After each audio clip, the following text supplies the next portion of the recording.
Hello and welcome to another aspect of the Urban Tree Festival.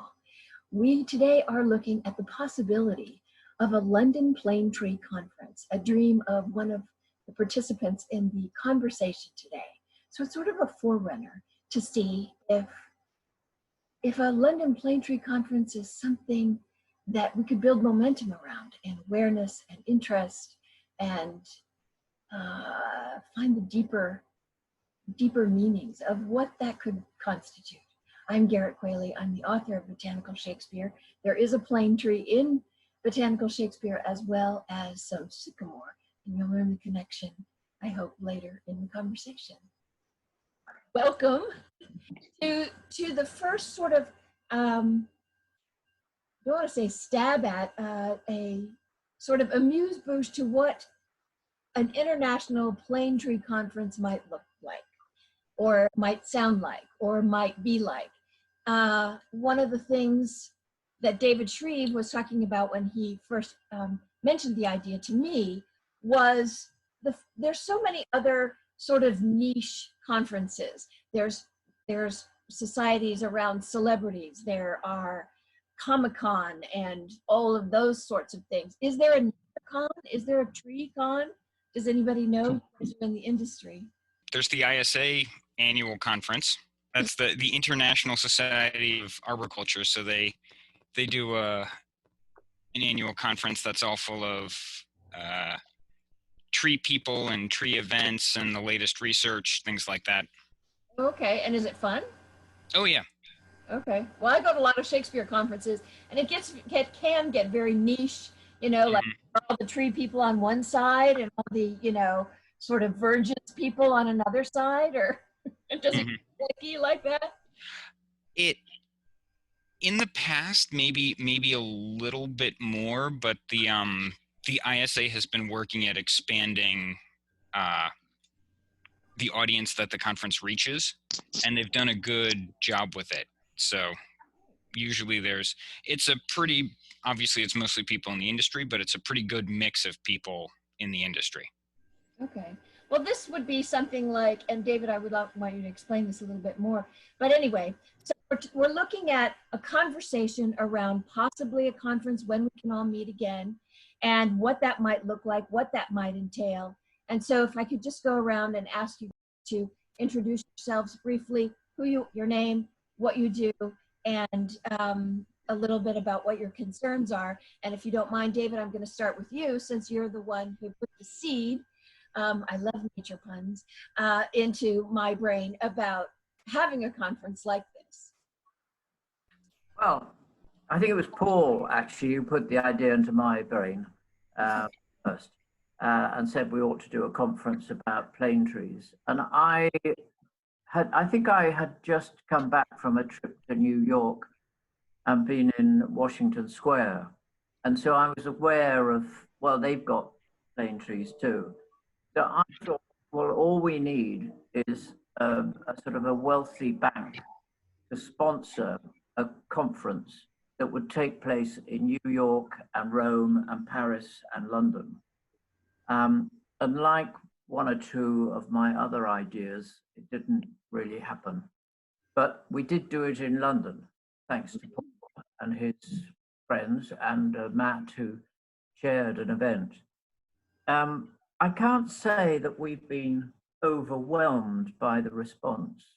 I mean, people are interested in plane trees, but people are interested in lots of different trees. And I mean, this week coming, I'm chairing a roundtable on elm trees, for example. The elm quote. Yeah. So you're David Shreeve. Yeah. Yes, but your name and what you... So I'm a founding director of the Conservation Foundation. Great. And Paul, since David mentioned you, and... Well, that was very gracious of David. David and I met at London Tree Awards, which is quite a niche event. And David had already done projects including Morus Londinium and Ulmus Londinium. And after I'd had a couple of glasses of wine, I suggested to David that we did Platanus londinium as well. And we explored that for some time. And the notion of a plane tree conference in London came about, which both David and Matt David organised and Matt chaired, in fact. And I am a writer, I suppose. That's the context that I'm here, and I've written that book. Fantastic. And another book which is called London Street Trees, and that's just come out as in a second edition. And indeed, I've written with a guy who runs called Blue Crow Media, who produces a lot of international maps of mostly urban connected architecture maps. So he's done Modernist, New York, Brutalist, Washington, Art Deco, Miami, and he's just starting a trees series, the first one being London, and he wants to do New York as well. So he's looking for someone in New York to write that. He's you guys. an American living in London. And so I just wrote that as well, which Matt wrote a very lovely review of. And I selected the trees and photographed them. So I am essentially a tree nerd who writes and photographs about trees. And you have the historical element as well, right? Well, I suppose I come from a social cultural interest rather than a scientific professional interest in trees. Okay. And so, sorry, so we'll do the London contingency first and then move on to the Americans. Matt, since you have been mentioned in both David and Paul's introductions. Okay, so my name's Matt Brown. I'm former editor and now editor-at-large of Londonist, which is a website all about London and everything in it, which isn't very much at the moment. I'm currently on furlough from my role as well, so I haven't been into London for 2 months now, which is the longest period I've been outside the capital.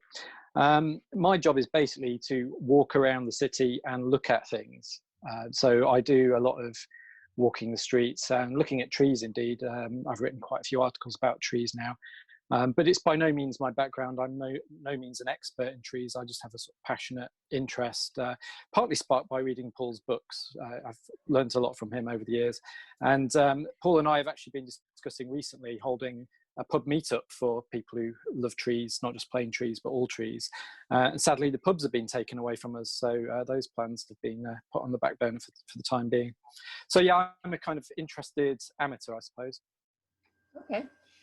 So now we'll go to Michelle, who was the first person to get back to me, and I'm so grateful for that, because getting through the bureaucratic red tape in New York was a surprise to me. I've been a journalist for a long time, and I know we're going through a lot in New York City right now, but I worry a little bit about being able to take care of the things that we want to take care of and not being able to get through all the barriers that keep us, and this is true of healthcare situations, this is true of politics, as we know, and now I'm discovering it's true around the nature organizations here as well. And I was a big donor to the Central Park Conservancy, but anyway, so Michelle, if you could please introduce yourself. Sure. Hi, everyone. I'm Michelle Johnson. I'm a research psychologist with the U.S. Forest Service. And we have a urban field station here in New York City called the New York City Urban Field Station, where we're in collaboration with New York City Parks Department, as well as a nonprofit called the Natural Areas Conservancy. And together we do social ecological research that informs land management in the city and hopefully beyond New York City as well. And we also have some really great kind of public programming around called Science of Living City, which is about hosting webinars and the like, getting people to know about our research and about the city. And then also we have an artist in residence program, which is really fantastic, where just hearing you talk about walking around the city and observing things. We have a colleague that was an artist in residence last year that has been going around taking photos of street trees in the city for a book and thinking about the relationship between trees and stewards. And so all that to say, like, what do I do at the field station? I do a lot of work thinking about how to bring social science and ecological science together. So I do some social science around how do we take care of the city, how do we take care of green spaces, and then also thinking about tree health. And so I think that Gerit, the reason I was invited is I did a paper in with a couple of colleagues where we looked at tree health of London plains and of red maples after Hurricane Sandy. And so we looked at trees that were flooded and not flooded and compared their recoveries, and really found that London plains were harder hit than red maples, which were able to recover better. And part of that is likely because they're just less salt tolerant. What happened is the roots got flooded. But we used kind of looked at their crown, looked at leaves and the fullness of the crown to sort of indicate stress levels and then ultimately mortality. But I'll also say hi, Sam. I didn't recognize you until you started talking, and then I was like, oh. Okay, and Sam's last but not least, but I just wanted to pick up on a couple of points that you brought up there. One of the reasons that Robert Moses introduced so many London plane trees to the New York parks is for their resilience and for their ability, of course, to clean the air, which we'll talk about. But I think none of us really planned for the amount of hurricanes that we've been getting in New York City lately. So with these weather changes and all of this, we're now looking at a lot of different challenges that weren't really considered when some of these things were planned. But I also wanted to pick up on, I didn't know that there was an artist in residence, which is a wonderful idea.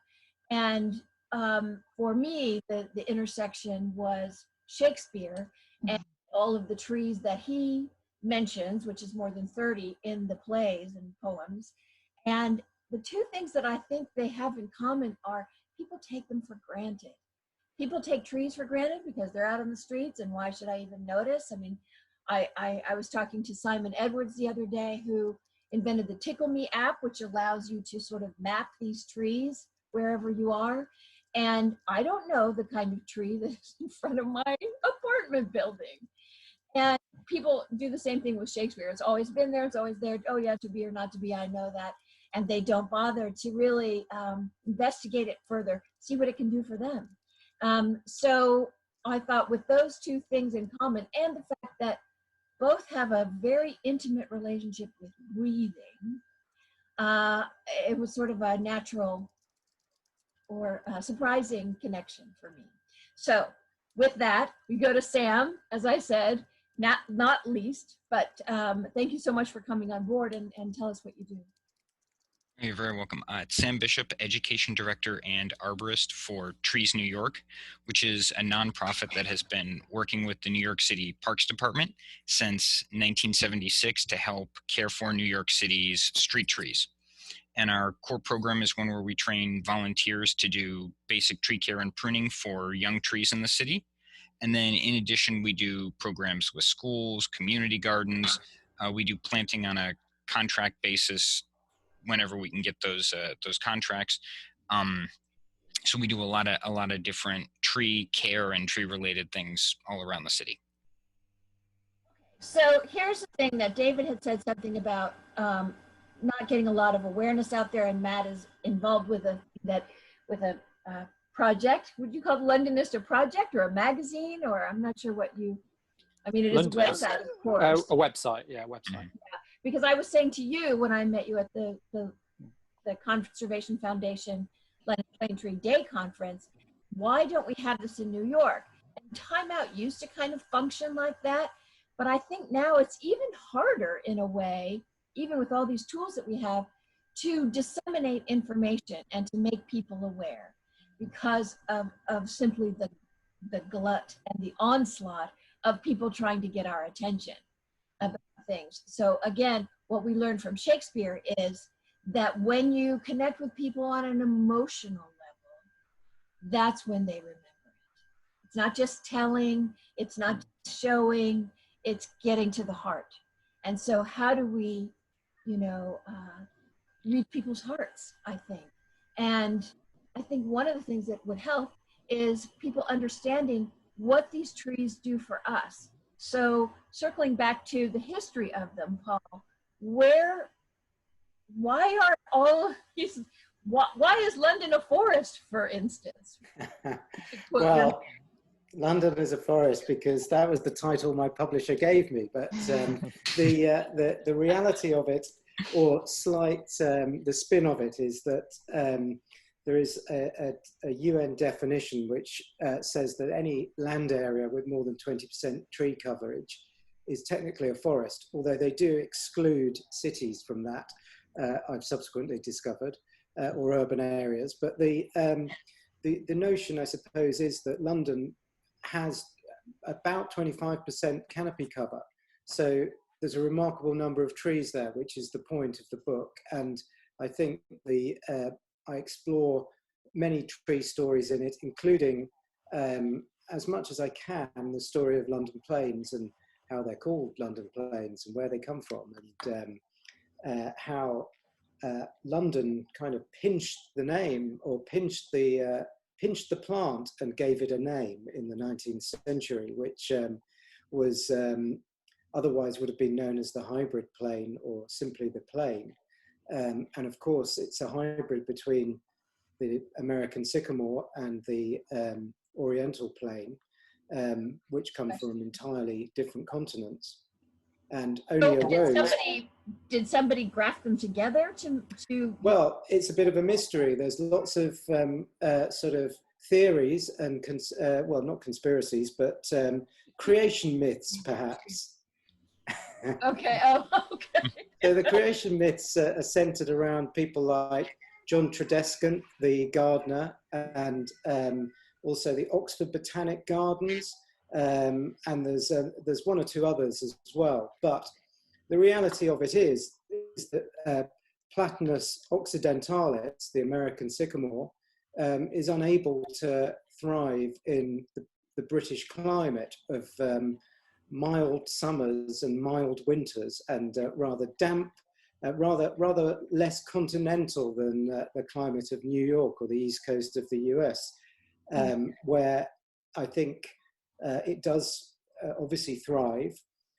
So that hybridization between the two species, the Oriental plane, on the other hand, which is native to Southeast Europe and Western Asia, will thrive in London. So it's unusual that the American sycamore, which is, you know, for instance, similar species that have similar ranges like silver maple, red maple, and other indigenous species to the east coast of North America, will thrive in the UK and in London, but the American sycamore is one that won't.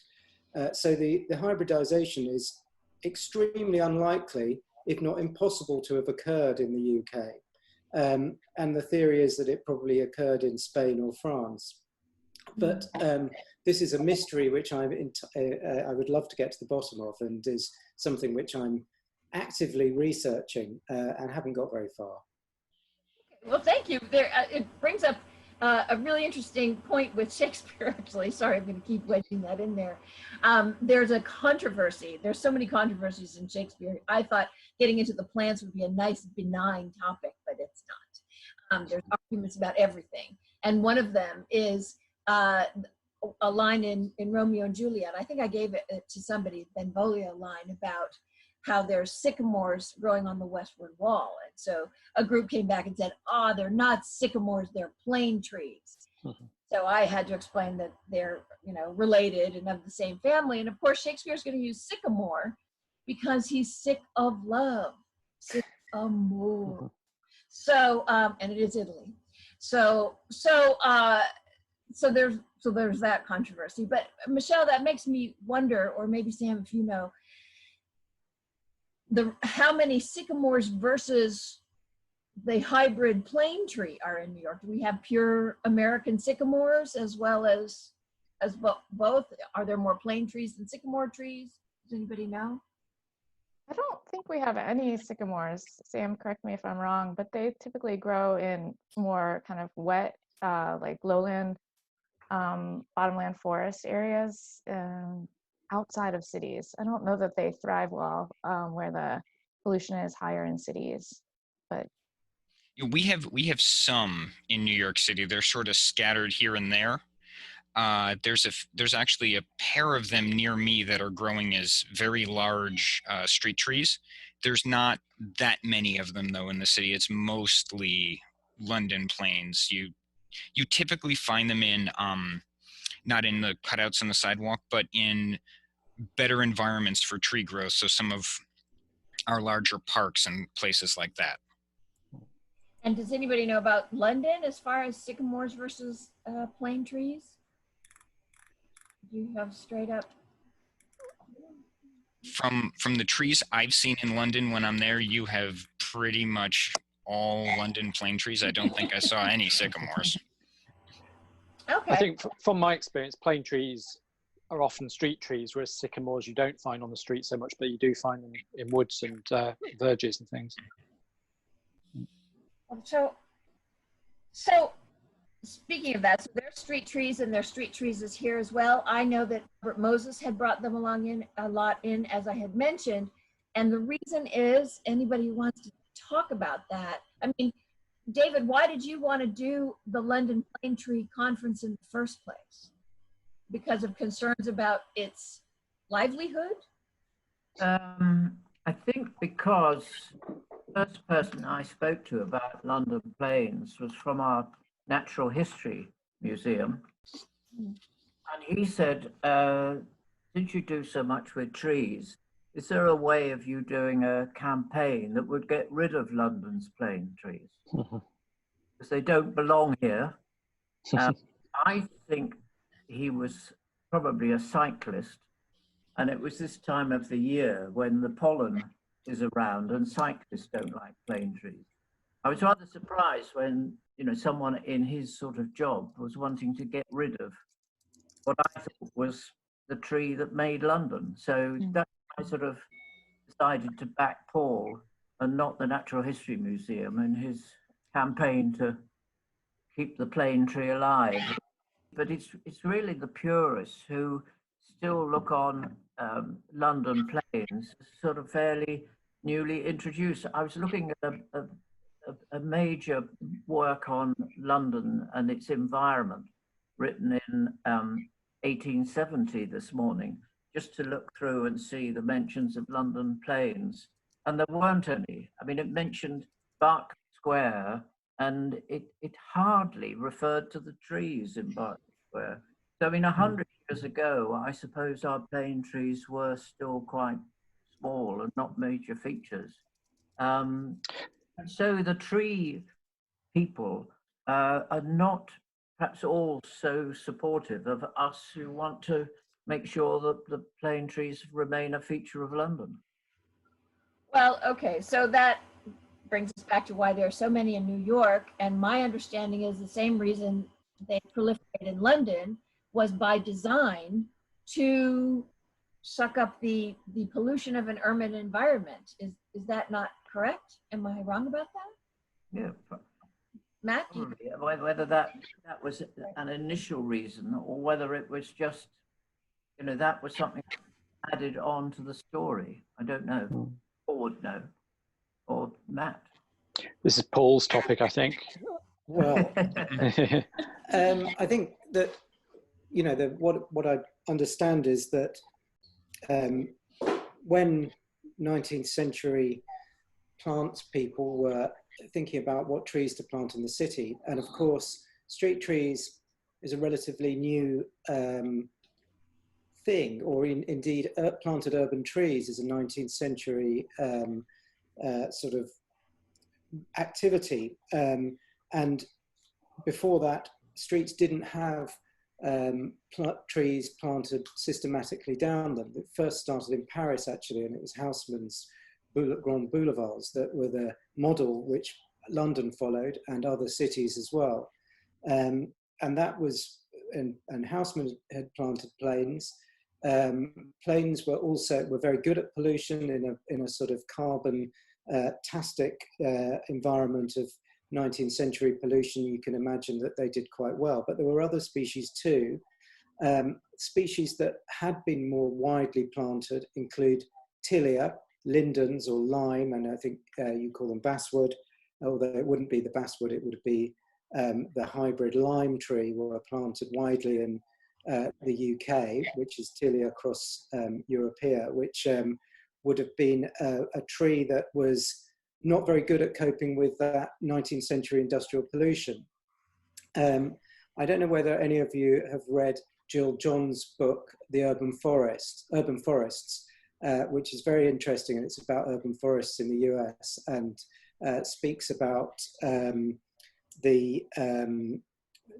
York specifically, and how there were various sort of waves of planting, which started with American elms and American chestnuts, moved on to the Tree of Heaven, and then London Plane was in the mix as well.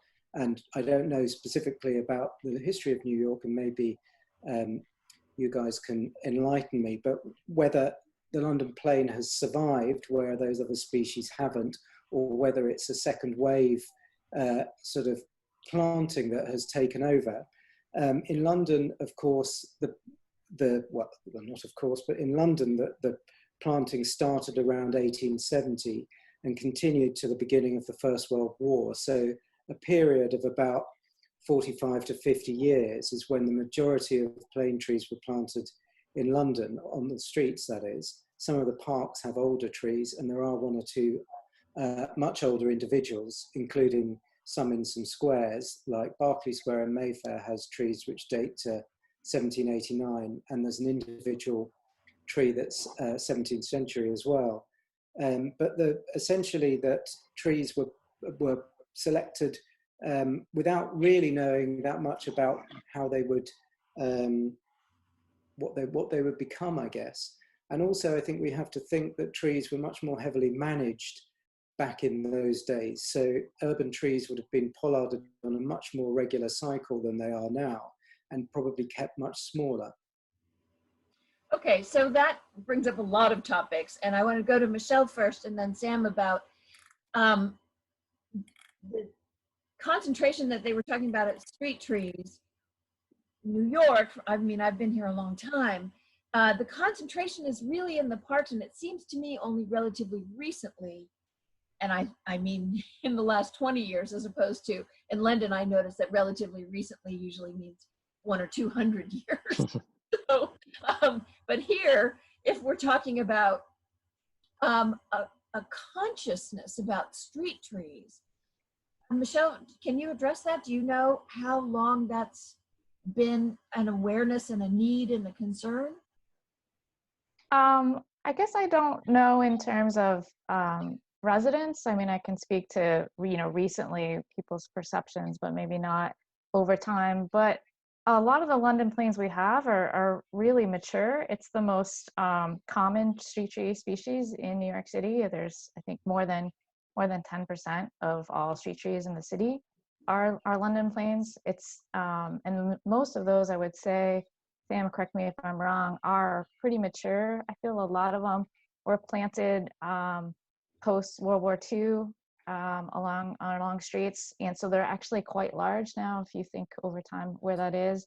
And you'll find them not just in Manhattan but out in the outer boroughs, in a lot of the more residential communities, just entire streets lined with London plane trees that are large. And they're a lot of them are getting to the point where they're maybe too large in terms of, they're at their full size, and the question is what will come next. Well, yes, I'd love to talk to you about that, Sam, but that was a major concern at David's day-long conference, and some of these in London are, I mean, if they were planted starting around 1870 and ours were planted around 1950 to 70, that's a significant difference. And what do you do when they get too big and need to be replaced? So Sam, I was not aware of that many. I know of the ones in the various parks, like Washington Square Park that David mentioned. Riverside Park has quite a lot of them. But where are they, and what do we do about the size of them? Well, just before we get to that, credit where it's due, there is a wonderful article from the Wall Street Journal in 2011 by Thomas Campanella called The Roman Roots of Gotham's London Plain, about how it was one of, it was not Robert Moses himself, but one of his landscape architects who had developed a love of the London Plain, and that's why we see so many of them, especially in parks. In terms of London plains in New York City, we have them all over the place. We have them in parks. We have them as street trees. I checked the New York City street tree map, which maps the location of almost every single street tree in the city, and we have about 85,400 of them as street trees all through the 5 boroughs. As was said, they're our most common street tree, but one of the challenges with them is that they're so common, we have too many of them, and disease has become a concern. If there was a if there was a very serious disease with them, we could potentially lose a big slice of our urban tree population. And especially because they're such large trees, it would be a big impact on our total canopy, the total amount of leaves and shade that we get from them. So as a result, the Parks Department has moved away from planting them a little bit, just to let that some natural attrition bring that number back down. In terms of size, one of the more common problems that I've seen is that they do get very wide trunks relatively early in life compared to other trees, and that can be an issue with breaking sidewalks, especially when in the past we didn't do a lot of urban tree care as well as we do now, and we planted them in spaces that were too small for them. So as a result, there's had to be some remedial sidewalk work, and the Parks Department has also gotten much better about designing sidewalks that are much more resistant to tree damage and planting trees in larger spaces. But yeah, it is a concern looking forward, especially with uncertainties based around climate change for all arborists everywhere. It's ideally you're hoping to get 100+ years out of a tree's life, but what is the environment going to look like in 100+ years, especially in urban areas? And how do you choose trees for that environment as opposed to the one you potentially have now? That's a great point, and that was a big point at the Conservation Foundation day-long event. Is how long have people been thinking, oh, we're going to have to swap out these trees? I think that at a certain point, maybe early on in New York's planning of this, they thought, okay, we've got the tree there, that's done and dusted.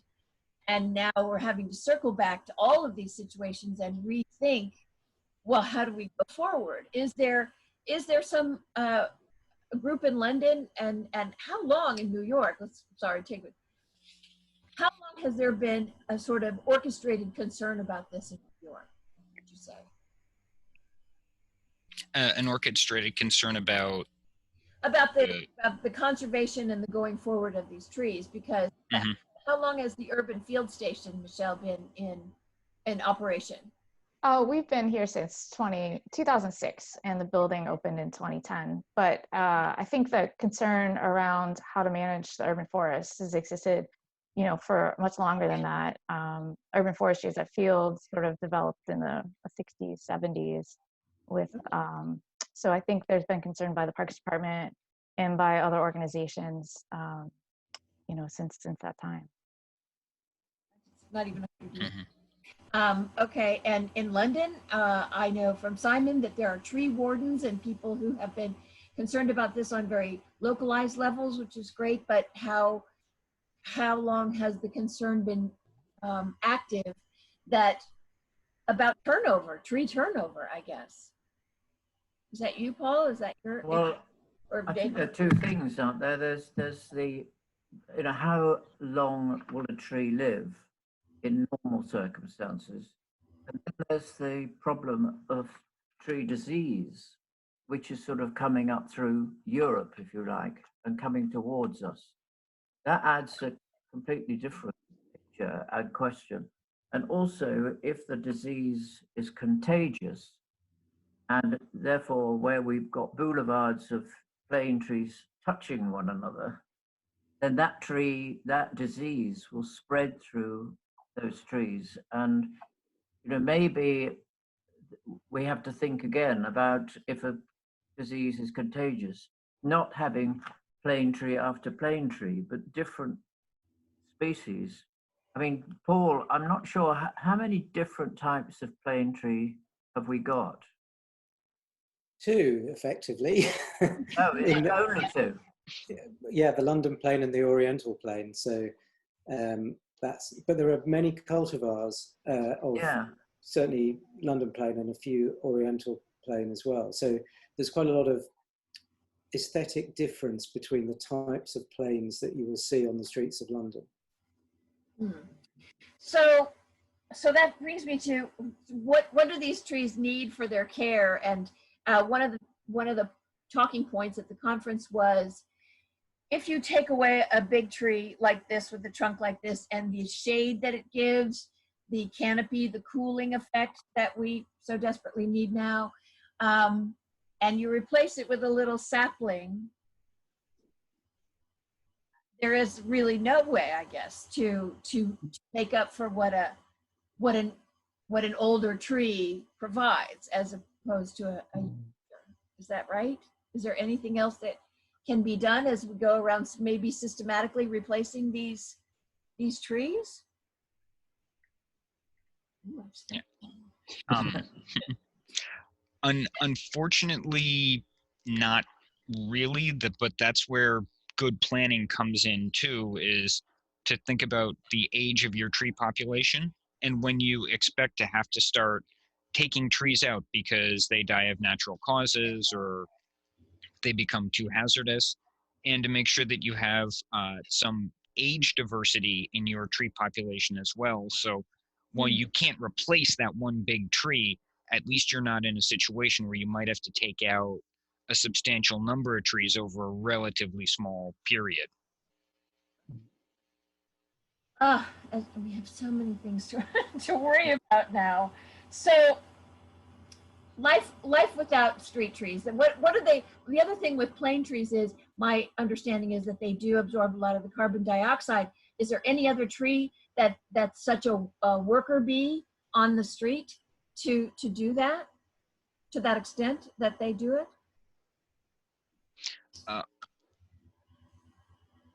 All trees will absorb that carbon dioxide to some extent, but London planes, in part because of their size, obviously a bigger tree is going to pull in more carbon dioxide, and because of the size of their leaves, and the leaves are covered with fine hairs that are very good at trapping other pollutants too. So they really are one of the best trees for urban areas for pollution reduction and control. Trees also like to drink water, and I don't. This is something that came up from our event, that plane trees are not good in drought situations. So with climate change, we have to think about giving these trees enough water. And we were told at the conference that thanks to our local water supplier and the very old water system that they operate, our plane trees are kept alive thanks to the leakage from Thames water. Oh, wow.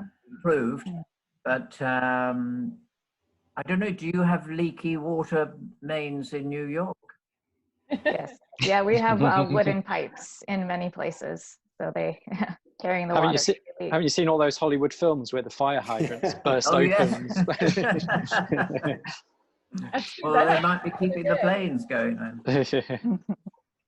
Well, from a public facing situation like you have, do you see a lot of concern, awareness, understanding of the trees around people, what they need? Is their interest level? Is it growing? Is it diminishing, flatlining? I think they notice them when they've gone. And one of the things that came out at our conference is a number of people who said that, people just accept London's plane trees. And what we really want to do is for us, it'd be great to say,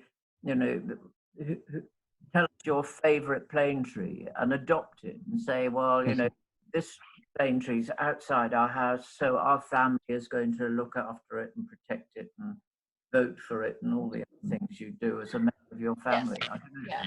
Matt, go ahead. I wanted to know where you stood. Well, yeah, kind of following on from David, I think there's a wider problem that I just don't think many people are aware of plane trees. I mean, they may have clocked them and they may have seen the very distinctive bark, for example, but they might not even know the phrase plane tree, because it is a rubbish name at the end of the day, isn't it? I mean, it's a plane name. And if you say to someone, have you seen that plane? They'll assume you're talking about something in the sky and not a tree. I would guess 50-75% of Londoners have never even heard of plane trees. I think it's probably that much. I think there's something to be done there. There's a PR problem with plane trees that we need to address before, if the general public are going to be involved in helping to safeguard them. Yes, if we launched be proud of our planes now, you know, people probably to do with Heathrow, and we're all enjoying not having so many planes at the moment. Yes. And plus, if you haven't grown up in a big city like New York or London, I grew up in a small town in the north. I don't think there are any plane trees there. Lots of the small towns don't have them. So many people aren't aware they exist at all until they move to London or New York. So the wider population's never heard of them. So there's that PR problem I think we need to get to address. Oh, not us, but somebody needs to address if we're going to safeguard them. Do you find that in New York that the volunteer groups that you work with, are they aware of the trees' names, what they specifically do, plane trees specifically? At least sorry, go ahead, Michelle. Oh, no, I was going to say, Sam, go ahead. Certainly, our volunteers are part. We spend one of our 2-hour sessions on our course doing tree identification, and then we repeat that so they know not just the London planes but all the trees. Most New Yorkers, if they know the identity of any one tree, it's London plane, just because the bark is so distinct. And at least on the general acceptance front, we've had increasing interest and more people coming to us and wanting to take the citizenpreneur course or get involved in some other way in tree care in New York City. But that's at the end of a very long series of efforts to increase knowledge about trees in New York City, including things like the Million Trees Project and the Street Tree Census. How does that affect your work, Michelle? Because if you're concerned with, the salt saturation of a particular tree, that's going to be swapping out situations as well, right? Or are you just gauging their health, or do you then move on to the next step of addressing the situation and changing it? Well, my role as a researcher is more in studying the phenomenon and then working with land managers to address it through their management actions. So working with New York City Parks or other organizations that can actually do the management work.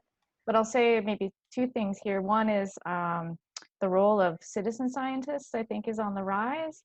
And so Sam had mentioned Trees Count. That's the tree census effort that New York City Parks did in 2015. And so that sent out anyone that was up for going out and measuring and recording where trees were in the city, which is fantastic. And we did a follow-up social science survey looking at, how did you learn about this? Why were you motivated to become involved? And people were really caring about their city, interested in learning how to ID the trees, and then also wanting to explore their own city. So people were going to neighborhoods in living in one part of New York, going to another part of New York, and learning about it, like just as a day, as a field trip. And so there's a lot of opportunities that we've learned, from understanding what motivates people to then, change your messaging and expand programming, to meet those needs. I'll also say, while I have the floor, is that we also, our other work in looking at actual measuring tree health, I've been working with the Nature Conservancy, myself and my colleague Rich Hallett, with the Forest Service. We've been working with Rachel Holmes at the Nature Conservancy on this Healthy Trees, Healthy Cities program. It's been primarily focused on North American cities right now, but it essentially trains up. We have an app and a dashboard that people can come in. Right now, we're working primarily with stewardship groups or with cities themselves to measure the health of trees. But we're working towards, particularly now in the pandemic, with like online videos and the like, where people can, as citizens, go out and measure the health of the tree that they're interested in.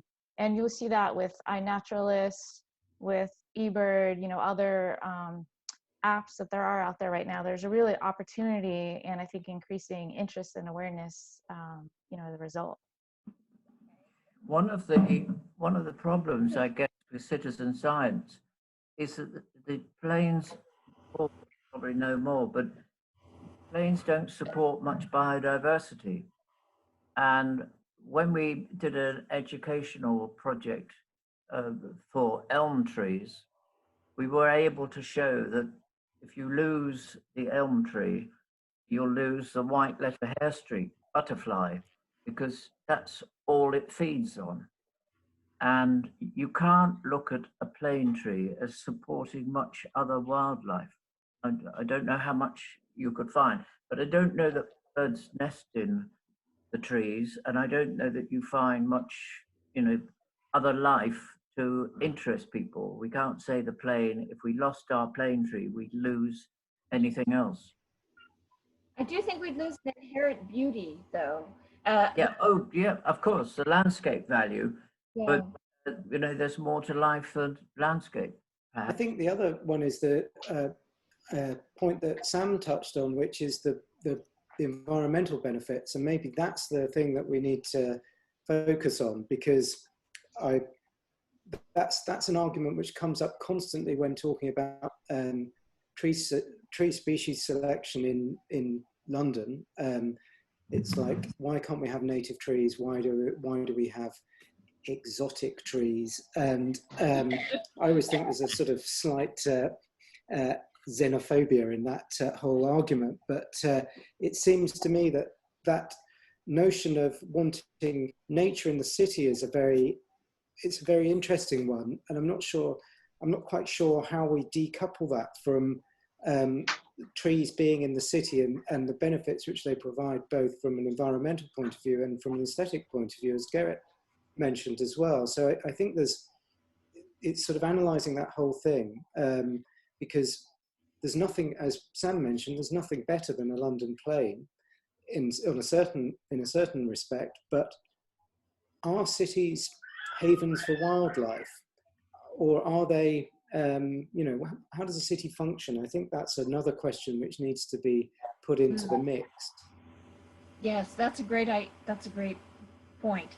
So, all right, so I think I have a lot of ideas for what a London Plane Tree Conference would look like now, from attracting the public to these very specific concerns for experts to address. So I'm excited. I hope we can all meet in person again one of these days. But another thing that I found is that there is a long history of poets mentioning big groups of trees. My professor said, oh, you know, Spenser did it and he was one-upping Chaucer. But it didn't stop there. It goes back to Ovid. And what I can't figure out is why. What are they doing by putting these big chunks of lists of trees in the midst of a poem about something else? It's fascinating, and I'm looking forward to exploring more and finding that connection. But I think bringing all of that care, concern, that history, that poetry of the tree inherently would be an important element of a conference, and awareness, as you say, Matt, to bring to the public about these things are all around us. You know, at the most basic level, allow us to breathe.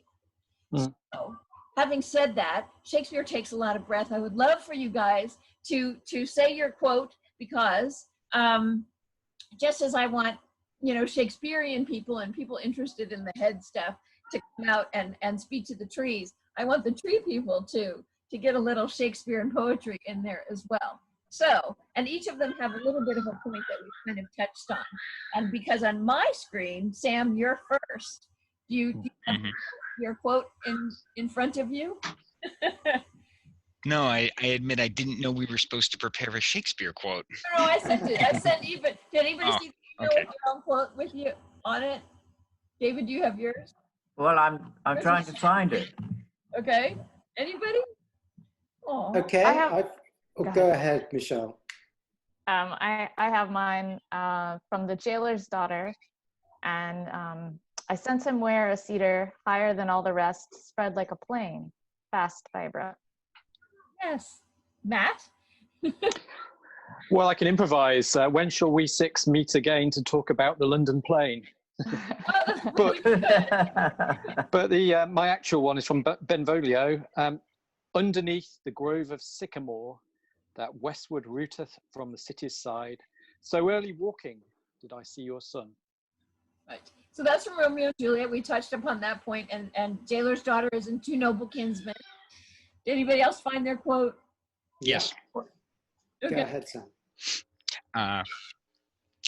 All the standers by had wet their cheeks like trees bedashed with rain. In that sad time, my manly eyes did scorn and humble tear. Trees bedashed with rain. That happened just the other day. You find yours? At least in New York. Oh, I have Yes, mine. I found mine. okay, go ahead. Answer, thou dead elm, answer. And that's too They false. had They had Dutch elm disease even back in those days. Yes, they did, or some kind of elm disease. And then the other one was, under the cool shade of a sycamore, I thought to close mine eyes some half an hour. Yeah. So, and Paul, do you have yours? These are wonderful. Yeah. Thank you so much for indulging me in this.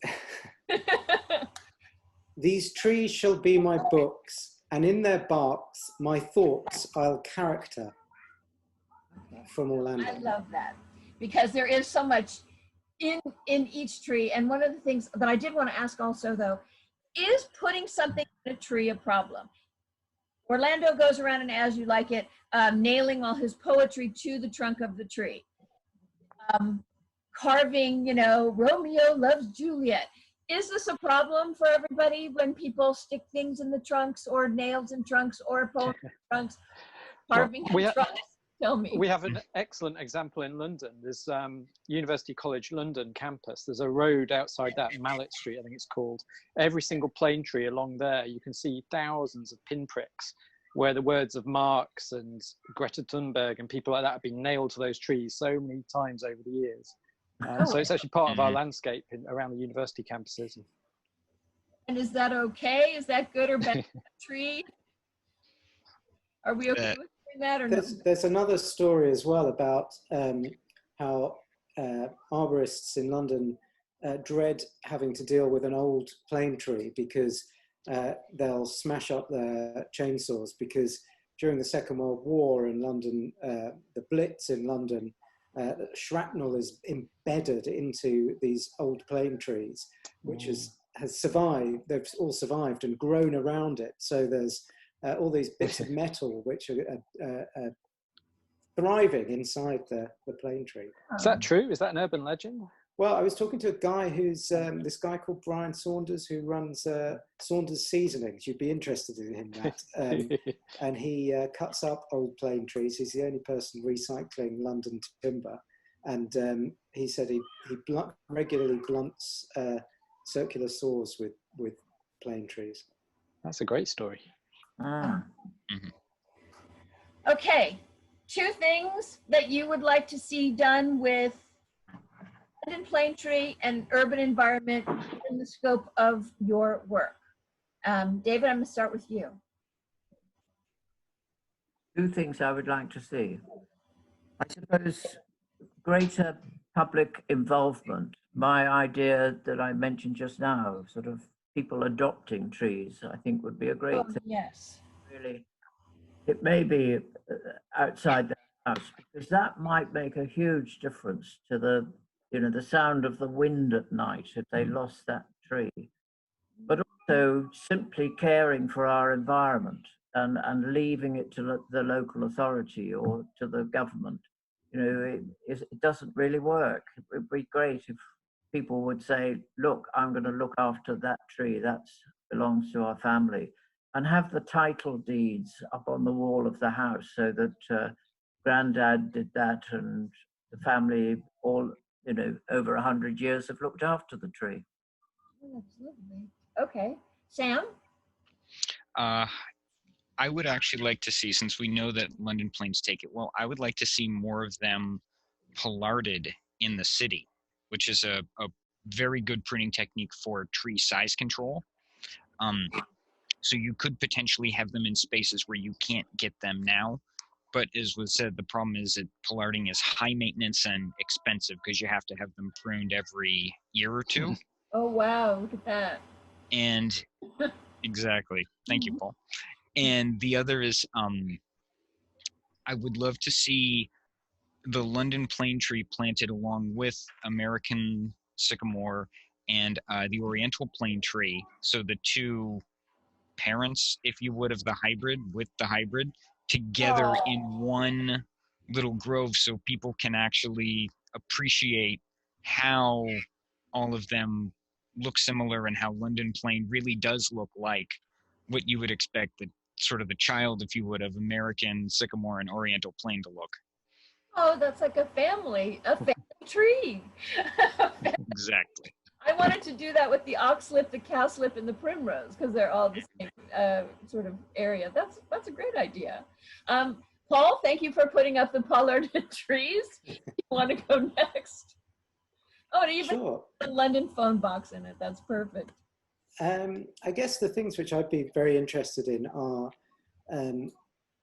actually finding out a lot more about the cultivars that exist. So in London, there's lots of different cultivars of plane trees which look very different, and we don't know much about them because their origins are kind of mysterious. So there's one particular variety or type which is called we call it the baobab plane, but that's just a name that, you know, various tree nerds have coined because it looks a bit like a baobab tree. It has this really fat trunk. It's quite a small London plane, and they're dotted around the town, around the city, but they're not being created any longer. They're not available from horticulturalists, and I think that would be something that would be very interesting to do, would be to revive and to catalogue these types of London plane.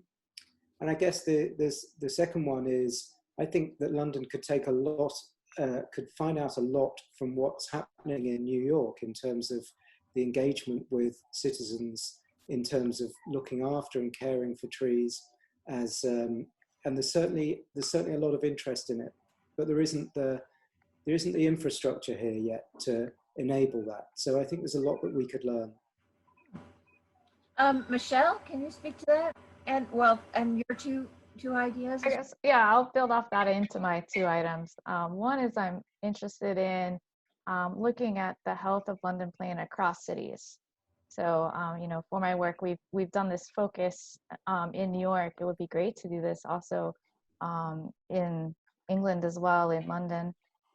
Other cities in the northeast of the US that have London plane trees too would be great. And second, just want to echo David's comments about stewardship and caring for trees and kind of the role of those of us who live in these places to care for trees, and just would like to see, not just for London plane, but for, you know, all our green spaces, you know, an increase in care. And we already see that happening, but there more is always better. Great. Well, I love the idea of across cities, because then you can see where they thrive better or worse and maybe why. Anyway, Matt? Well, as I've said, I don't like the name. I think they need a rebrand. I think you should call them the patchwork tree or something like that. Something that's a bit more evocative, a bit more human, a bit more engaging. I just actually think plain, we forget it. People don't know it. People don't remember it. And names are very important, I think.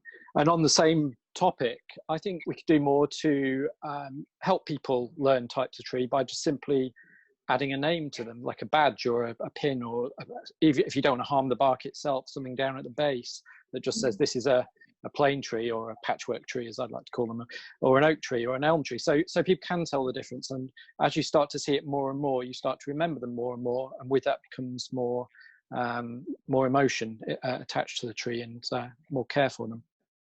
Oh, I love that.